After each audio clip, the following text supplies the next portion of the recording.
오늘 거 너무 어려운 것 같아. 어떻게 하면 좀 쉽게 될까? 야, 이런 거 다 따나. 야, 이런 거 다 따나. 그거 나왔더라고요. 코로나 빨리 끝났으면 좋겠어. 코로나가 빨리 끝났으면 좋겠습니다.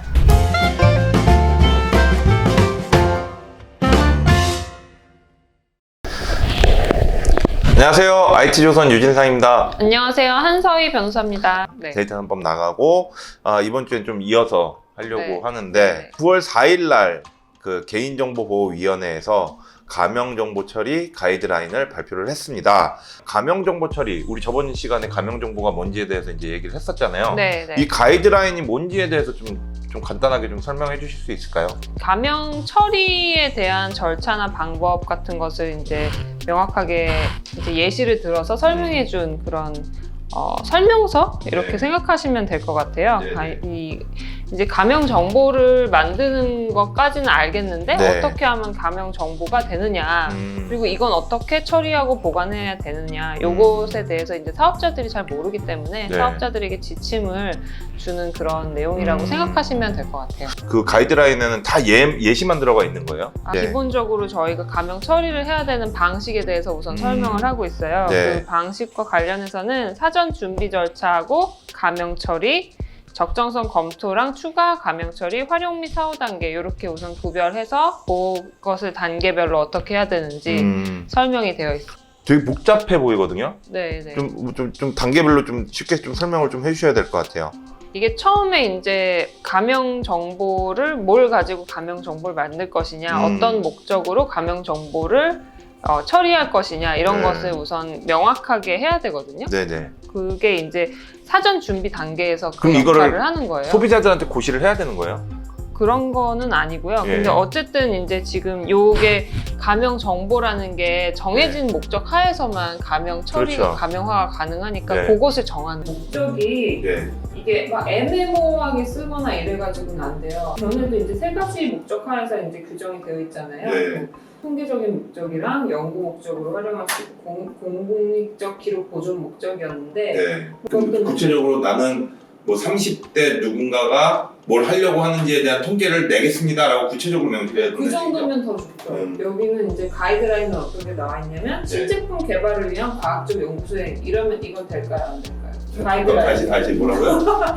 신제품 개발을 위한 과학적 연구 수행이라는 목적으로 그건 안 될 것 같아요. 안 돼요. 네, 너무 구체적이지 않아. 지금. 네, 맞아요. 네. 맞아요. 그래서 무슨 제품의 성능 개선을 위해 개인별 어떤 특성에 대한 설문조사를 토대로 개인별 특성과 성능 요인의 연관성에 대한 과학적 연구 너무 어렵다 이거. 이렇게 써야 된다고 가이드라인이 되어 있습니다. 아주 디테일하고 구체적으로 목적을 적어놔야 된다는 얘기네요. 네, 왜냐하면 이거를 어떤 애매모호한 목적으로 써놓고서는 다른 용도로 활용할까 봐 그런 것 같은데 이게 좀 사업자들한테는 좀 힘든 부분이 될 수 있을 것 같아요. 근데 많은 양의 데이터들이 들어가 있어서 그걸 가지고 이제 가명 처리해서 자기네들이 네. 연구를 할 텐데 걔 중에는 또 다른 연구에 필요한 데이터들이 있을 거잖아요. 네. 그러면은 근데 이제 걔 중에 한 80에서 90% 정도가 여기에 포함돼 있다. 네. 그럼 이거를 목적을 그냥 따로 목적을 해서 그냥 그대로 갖다 카피 앤 페이스트 해도 되는 거예요?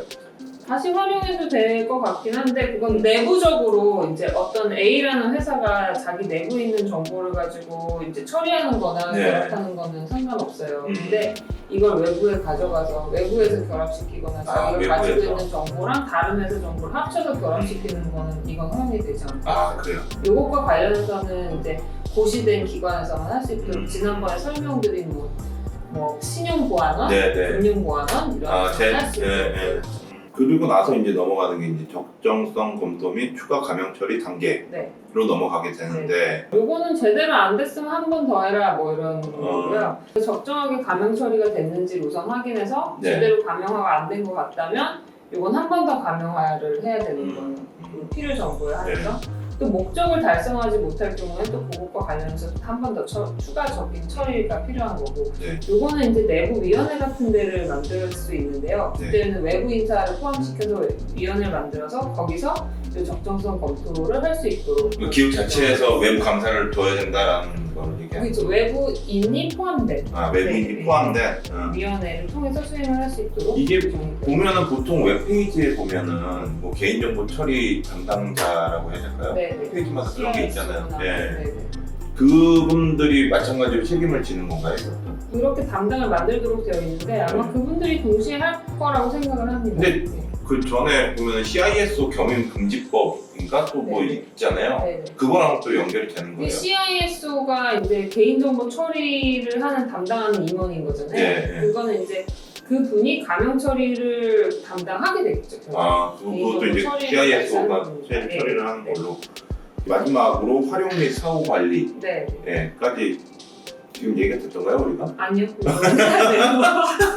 사후 관리는 이제 저희가 흔히 많이 들어보셨을 거예요. 이게 뭐 물리적, 관리적, 기술적 조치를 취해야 된다는 부분이고 활용 같은 경우는 이제 특정한 개인을 알아보기 위한 목적으로 개인정보 가명 처리를 해서는 안 되고 또 뭐 그걸 또 그런 목적으로 결합하거나 이렇게 사용하면 안 된다는 부분인 거고요. 네. 이제 제일 중요한 건 이제 관리적 조치를 취해야 된다는 관리적 부분인 것 조치. 같아요. 네. 네. 할 때 내부 관리 계획을 수립하고 시행하고 이 관리 지침도 만들고 우선 이게 전제가 되고 이게 관리적 조치가 되겠죠. 네. 회사에서 이렇게 관리해라.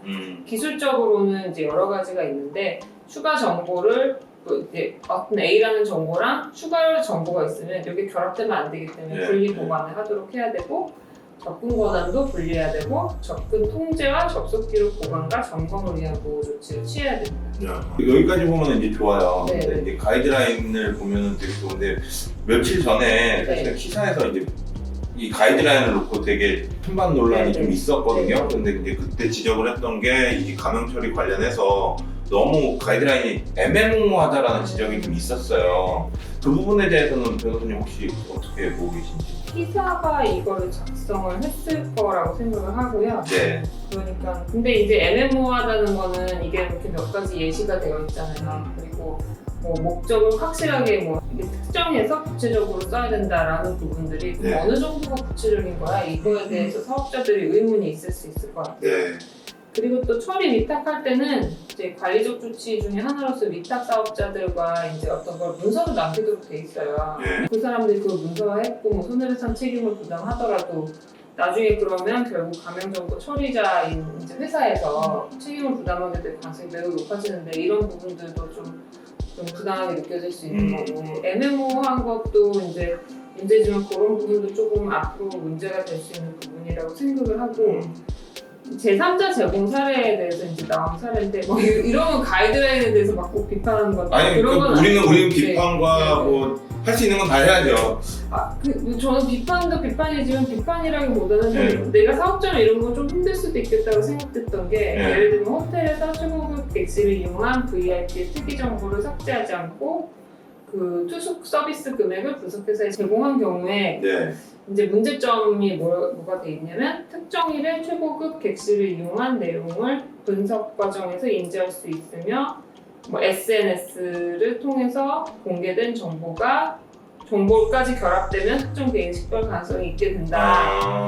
그러니 최고급 객실 부분을 삭제해야 된다. 이런 내용인데 이건 되게 합리적이라고 생각은 하지만 네. 사업자 입장에서 되게 힘들겠다 이런 생각이 좀 들었어요. 그러네요. 이게 내가 어떤 정보를 어떻게 적용을 해야 이게 사람들이 유추가 안 될지에 상상의 대해서 나를 펼쳐야 되잖아요. 아니 근데 사실 요즘에 그 인터넷 같은데 보면 뭐 이제 연예인이나 누구 이런 사람들이 뭔가 문제가 생겼을 때 기사가 나오면 그냥 A라고 그냥 특정해서 이렇게 얘기를 하는데 그걸 네티즌들이 찾아내잖아요. 찾아내죠.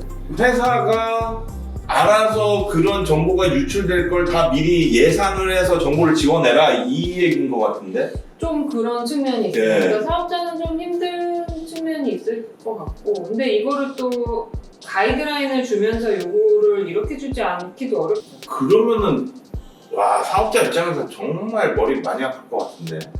근데 참 저는 항상 이런 식의 얘기를 해서 좀 그렇지만 어쩔 수 없는 면이다. 아, 근데 사업자 입장에서도 어쩔 수 없고 만든 쪽에서 어쩔 수 없을 것 아니, 같고. 이게 처음에는 문제가 안 될 것 같은데요. 네. 그 나중에 아까 말씀드렸던 그런 만약에 네티즌 수사대가 발동을 해가지고 네. 막 정보를 조합해서 이걸 만들어냈어요. 그러면 그때서 이제 개인정보위원회 니네 이거 정보 유출되게 만들었네, 가명 정보를 그렇게 처리했네 라고 하면서 제재가 또 들어갈 수 있는 상황이 발생할 수 있는 거잖아요. 그러니까 저는 좀 그런 건 우려가 되는 것 같아요. 이게 형벌 조항이 되게 무거워요. 네. 사실 보시면 아시겠지만 특정 개인을 알아보기 위한 목적으로 가명 정보를 처리한 경우 이런 경우 많이 없겠지만 네. 의도적으로 이제 그 가명화를 하면서 다른 목적으로 사실 사용할 의도가 있었던 경우는 사업자에게 100분의 3 이하의 과징금을 우선 매출액의 100분의 3 이하의 그럼 과징금. 3%예요? 네, 3%? 매출액. 매출액이 그죠. 전체 매출액이 3%니까 사실 3%가 큰 건가요? 100억 버는 회사에 3억의 과징금. 저는 얼마 안 되는 것 같은데. 네, 플러스. 아, 플러스예요? 네, 플러스 결합을 위반해서 처리한 자 그리고 처리하거나 제3자에게 제공하거나 제공받은 경우 이 경우는 징역 있어요. 5년 이하의 징역과 5천만 원 이하의 벌금. 네. 그러니까 사업 주체에게도 과징금이 매겨지고 행위자에게도 징역형이 있는 거니까 되게 무겁고요. 가명 정보를 분실, 도난, 유출, 훼손 당한 경우, 이거는 이제 안전성 확보를 위한 조치 안 하고선 이제 해킹 당했거나 이런 경우인데, 이 경우는 2년 이하의 징역 또는 2천만 원 이하의 벌금. 그리고 처리 내역을 제대로 작성하지 않은 경우에도 1천만 원 이하의 과태료 부과. 이건 사고와 상관없이 이거를 보관하지 않으면 과태료 부과하게 되고, 기술적 관리적 조치 안 한 경우에도 3천만 원 이하의 과태료 이렇게 되니까 굉장히 사실은 무거운 처분이 내려질 수 있어요. 그래서 근데 SNS 상의 정보가 결합됐는데 그 정보가 회사가 갖고 있던 어떤 통계적인 목적으로 처리되는 정보랑 결합돼서 특정인이 식별됐다 그러면 이거 좀 나중에 진짜 사업자한테 곤란하겠다 이런 생각도 드는 거예요. 오늘은 그 가명정보 처리 가이드라인에 대해서 좀 얘기를 해봤고요. 우리 다음 주에는 또 뭐예요? PM법 하는 건가요? 모빌리티? 네네. 네. 모빌리티가 또 새로운 시대의 핵심이 된다고 하니 네네. 한번 해보겠습니다. 알겠습니다. 그러면 다음 주에는 PM법에 관련해서 또 얘기를 나눠보도록 하겠습니다. 지금까지 저는 IT조선 유진상이었고요. 네, 저는 한서희 변호사였습니다. 네, 고맙습니다.